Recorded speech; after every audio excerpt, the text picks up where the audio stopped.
Welcome to the Deep Dives, where we cut through the noise to bring you the most compelling insights. Today we're plunging into an ancient Roman mystery.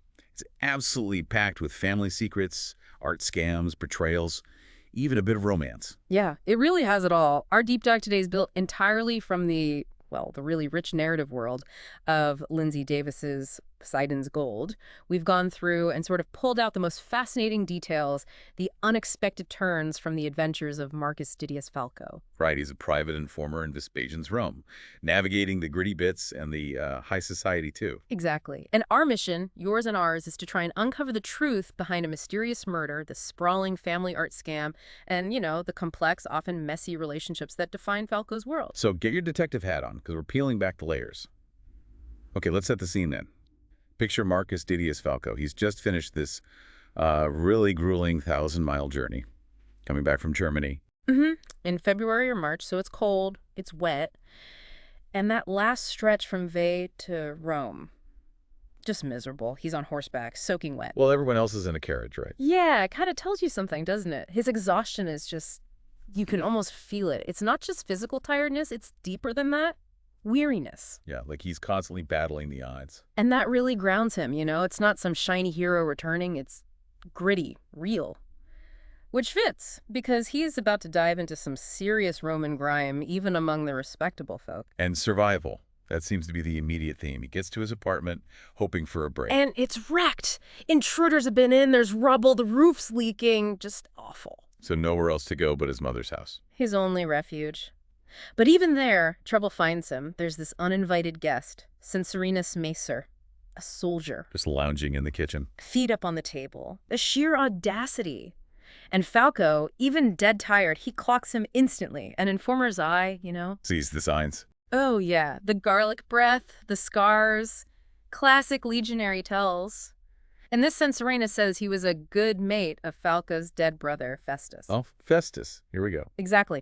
Censorinus claims he's there to get money Festus supposedly organized for soldiers in his legion, the 15th Apollinaris. But Falco knows better, right? As the executor of Festus as well. He knows full well there's no cash. Yeah. Festus spent everything, lived on promises, on bluff. That tells you a lot about him. Charming, maybe, but totally irresponsible. And the timing. The 15th Apollinaris just redeployed. From Judea to Pannonia. So yeah, lots of guys would be on leave looking for any cash owed. It makes sense they'd send someone. Enter Falco's mother, Junia Tacita, the command post kitchen. She's formidable. Even though Falco's exhausted, she subtly, well, maybe not so subtly, pushes him to deal with it. Turns out Censorinus has been living there rent-free for weeks. It just probably means months. Falco figures as much. He calls it a case I could not win. You see his mother, and even Helena, his complicated love interest, they pressure him. It's a mission he just can't refuse. Classic Falco. Always getting dragged into things. Always. So he reluctantly agrees. He'll meet Censorinus the next morning at Flora's, a local tavern, a Capona. Flora's Capona. Doesn't sound like a five-star establishment. Oh, far from it. The source paints a picture of a real dive. Seedy, unhygienic. The food sounds dreadful.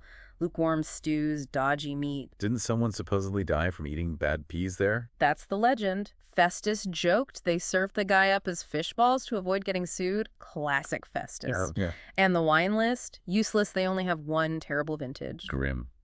But there was one nice thing. Yeah, weirdly, this Greek pot with an octopus on it. A little bit of beauty and all that squalor. It's a vivid setting, isn't it? It shows you the kind of places Falco has to operate in. And there's a waiter there, Epaminondas. Described as vague, jumpy, useless apparently, but loyal, especially to Festus, who used to hang out there. Keep him in mind, he becomes important. Okay, so Falco meets Censorinus at Florus. What comes out?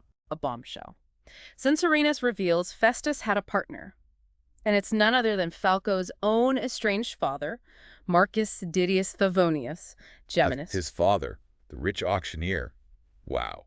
Big shock for Falco. And the fact his mother discussed Geminus with Censorinus, that tells Falco this is much more serious than just some owed back pay. It pulls him right into the family mess. And then things go from bad to worse. Catastrophically worse.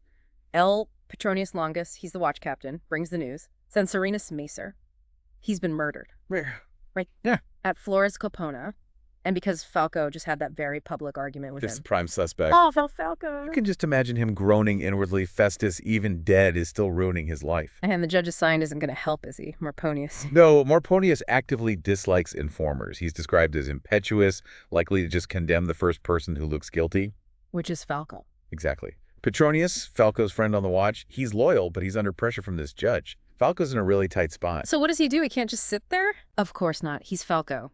He secretly goes back to Flora's, slips upstairs to the crime scene. And it's bad. Horrific. Described as a frenzy. Brute strength, blow after crazy blow. Blood everywhere, the victim's face barely recognizable, and the room itself is tiny, squalid, a grim reflection of Rome's dark side. He talks to the waiter again, Epaminondas. Yeah, and the guy is terrified, super vague about the night of the murder. Falco gets suspicious, thinks maybe he's a runaway slave. He seems so easily panicked. And the escape route. There's a back door, leads to an alley. It's unsecured. Locals know about it. Easy way in or out. And Epaminondas says the owner found the body, not him, which is odd. Adding to the suspicion. But then comes the real kicker. The absolute worst part for Falco, they find the murder weapon. It's his mother's knife. No. How? It has her initials on it, JT, for Genetacita. It's been washed, but there's still some reddish staining. Oh, that's bad. Really bad. It gets worse. Helena, Falco's love, is seen picking up the knife at the scene. Maybe trying to protect him or his mother, we don't know, but... She gets arrested. As an accessory. Now, it's not just Falco's problem. It's a full-blown family crisis. He has to clear Helena. The pressure just keeps mounting. And Helena's father, the senator. Senator Decimus Camillus Verus, friend of the Emperor Vespasian. He sees this disaster as an opportunity, believe it or not. An opportunity, how? He pushes Falco, marry Helena, gain some legitimate status, but there's a catch, a big one. Falco needs equestrian rank. Which costs money. A lot of money. 400,000 sesterces, an astronomical sum for an informer, enough to buy several villas. It just highlights that huge gap between Falco's world and the Senate's. So this forces his hand. He needs money, and he knows who might have been involved in shady dealings. His father, Geminus, the partner in crime. So Falco has to go see him. Where does his father operate? At his auction house in the Sciapta Julia. It's described as this vibrant, noisy commercial center, but also a place where the less scrupulous informers hang out, giving Falco's own profession a bad name. A bit awkward. Very. Geminus has this stylish office upstairs. And get this, a secret bank box hidden in the wall. Only opened in front of family since Festus died. Shows how deep the family connection to this whole thing runs. So Falco confronts him. Does Geminus spill the beans? He does. He confirms Festus was running a fine art scam. He had acquired Egyptian furniture from Alexandria and this mixed cargo from Greece, statues, vases, including a Phidias. A Phidias, that's huge. Like finding a lost Leonardo today. Absolutely priceless, legendary sculptor meant to be part of a shipment on a ship called the Hypericon. Which conveniently sank off Crete. Supposedly. Very convenient. But here's the really dangerous part Geminus reveals. Go on. That Phidias, the star piece. Festus bought it using money stolen from the 15th Apollinaris Legion's savings bank. Stealing from the Legion's bank, that's... A capital offense, punishable by death. No wonder Festus was maybe feeling the pressure. Geminus thinks Censorinus came to Rome hoping they'd pay it back quietly before the treasury auditors found out. Okay, the layers here are just... wow. Festus wasn't just a rogue, he was playing with fire. Big time. So to figure out more, Falco and Geminus track down a couple of artists Festus knew, Varga and Manlius. And persuade them to talk. I'm guessing not gently. Let's just say Roman persuasion methods were direct. Tying one guy to a door to watch plaster dry, threatening the other with a cement bath. It worked. What did they find out? Something crucial. The soldier the artist saw with Festus wasn't Censorinus. It was someone named Laurentius. Laurentius. So Censorinus maybe wasn't who he claimed. Or wasn't the only one involved. Exactly. It throws Censorinus' whole story into question. The artists also mentioned Festus was looking for a sculptor, Orontes Mediolanus. He'd vanished years ago, but popped up recently. Another lead. But what about the murder, if it wasn't Laurentius? Petronius confirms Laurentius' alibi. He was at a wedding miles away in Lavinium, so... who killed Censorinus? Don't tell me. It was Epaminondas, the waiter. The jumpy, useless waiter. Why? Turns out he was a runaway slave from Egypt. Festus had helped him. Censorinus must have recognized him or found out and threatened to expose him, send him back to a cruel master. Epaminondas panicked and used Falco's mother's knife. And then? Tragically, after Falco got implicated, Epaminondas couldn't handle the guilt and anguish. He committed suicide. It's a really sad side note, showing the desperation of some people in the city. So Festus, the hero, is looking less heroic by the minute. Definitely. More like a secretive, dangerous con man. Falco is starting to see his brother wasn't just flawed, he was deeply involved in criminal schemes. That ship, the Hypericon, probably never sank. Festus likely sold the loot privately. Leaving Falco and his family to clean up the deadly mess. Precisely. So, with the murder solved, they need to find the sculptor, Orontes. Where'd they go? To Capua, south of Rome, described as thriving, but, yeah, morally shady, known for ripping off tourists and crime. Does it live up to its reputation? Oh, yes. Geminus gets robbed almost as soon as they arrive. Sets the tone, doesn't it? It does.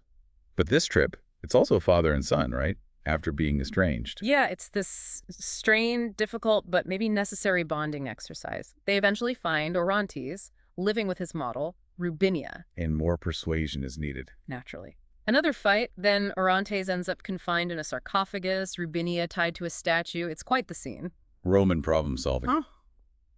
Does Orontes finally talk? He does. He confesses Festus arranged for him to get the Phidias statue from a rundown temple on a Greek island. Festus had even used official travel as an excuse to go view it himself, and he'd already lined up buyers back in Rome, Caranus, and Servia. So Festus masterminded the whole thing. But then Orontes drops another bomb, doesn't he? About Festus's death. The biggest one yet. He implies Festus didn't just die heroically in battle. He chose to die, to get away from the mess he'd created. The pressure from the scam was too much. Wow, so his heroic death was an escape? That completely changes everything Falco thought about his brother. Shatters it. Replaces the flawed hero with someone darker, more desperate. It's a heavy burden for Falco to carry. Meanwhile, he still needs that money, the 400,000 sesterces for his rank. Does he try the official route? He tries. He goes to the palace, tries to leverage his work as an imperial agent with Emperor Vespasian or his son Domitian. Any luck? No. He gets an audience with Domitian, but Domitian, probably influenced by the chief spy Anacrates, just shuts him down. Cites Falco's disreputable profession as an informer. Ouch. A reminder of where he stands in Roman society. Exactly. Even serving the emperor doesn't wash away the stigma, so Falco needs another plan. Plan B. Plan B involves getting the stolen legion money back, it's 500,000 sesterces, actually, and clearing Festus's name, or at least settling the debt. He gets the cash as a loan from his father's secret stash. Handy having a rich, dodgy father sometimes. Indeed. And then they stage this brilliant piece of public theater. They go to the house of Carus and Servia, the intended buyers of the Phidias. Sure. They repay the entire 500,000 sesterces, but they do it in small change. Coppers, tiny bronze bits, silver chips. They dump it all in a massive pile right outside their house. Public humiliation, Roman style. Oh, it's spectacular. It exposes Carus and Servia's involvement without directly accusing them, and it satisfies the debt in the most embarrassing way possible. That's ingenious. Nice. But what about the statue itself? The Phidias? Ah, well, weeks later, the Phidias Poseidon statue reappears. It's put up for sale by Helena's father, Senator Camillus. Wait, he has it? It seems so. And Helena, who clearly understands the whole complex game now, arranges to sell it. To whom? To Carus and Servia. They desperately buy it, probably hoping it will help restore their reputation or get their son into the Senate. But is it the real Phidias? Or is this wholesale? It seems like an elaborate fake sale. A way to officially launder the situation, repay the loan Falco took from his father, and close the loop. The layers of deception are just amazing. It really shows the cunning of the Roman elite. Absolutely brilliant. So the case is closed. Almost. Almost. But Falco can't shake the feeling about Festus. His brother was so secretive, he goes back to his old wrecked apartment one more time. He finds it. A hidden room. Blocked by a false wall, only accessible through the room where Censorinus was murdered. No way. What's inside? Not the Poseidon. Inside, he finds this magnificent, naked, heavily bearded Zeus statue, another masterpiece. This, Falco realizes, was Festus's real hidden treasure, the one he kept for himself. Wow. So Festus had secrets within secrets. Deep ones. But through all this chaos, all the scams and murder and family drama, there's this constant thread. Helena. Falco's love for Helena, it's the anchor. There's this quiet moment mentioned, his birthday, celebrated in some stinking inn down in Capua. It's such a contrast to everything else. Yeah, amidst all the danger and deception. But that connection is real. It shows what truly matters to him. Maybe the real treasure isn't gold or status, but that bond. What an incredible journey we've taken with Falco, then. From just a tired informer coming home. To a reluctant detective uncovering this massive family scandal, art theft, legionary funds, murder, and finding out his hero brother was, well, something else entirely. Yeah, Festus had hidden depths, didn't he? Yes. Darker ones. This dive into Poseidon's gold, it really hammers home how in ancient Rome, just like now, appearances aren't everything. Family ties are messy, complicated. And chasing money, status, secrets. It can lead to ruin, but Also unexpected discoveries about the world and about yourself. It shows how even famous figures can have hidden lives. It really does. And it leaves you thinking, doesn't it? What secrets, what hidden treasures, or maybe hidden truths might be lurking in your own family history? And how far would you go? To protect someone's reputation, a hero's name, or to expose the truth? Especially when finding the truth means confronting uncomfortable realities. Yeah. This story certainly makes you think about the real cost of reputation and where we find genuine value in our lives.